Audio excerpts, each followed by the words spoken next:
Hello guys, welcome back to my channel.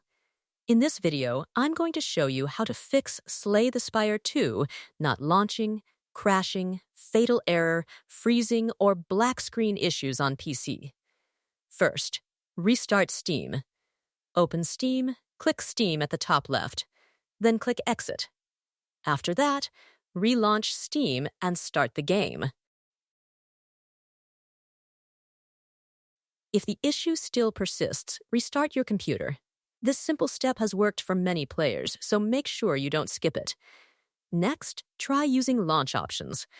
Open Steam, right-click the game, select Properties, and under the General tab, go to Launch Options.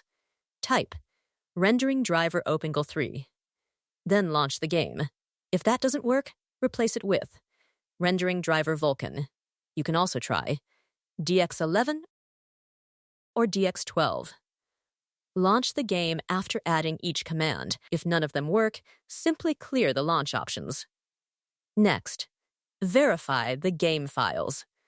Right-click the game in Steam, select Properties, go to Installed Files, and click Verify Integrity of Game Files. You can also run the game directly from the installation folder. Right-click the game in Steam, select Manage, then browse local files, and double-click the game.exe file to launch it. If needed, right-click the X file, go to Properties, enable Run this program as administrator, or try Windows 8 compatibility mode, and disable full-screen optimizations. Finally, make sure Windows is updated and your graphics drivers are updated. One of these steps should help fix the problem. That's it. Thanks for watching, and don't forget to like the video and subscribe to the channel.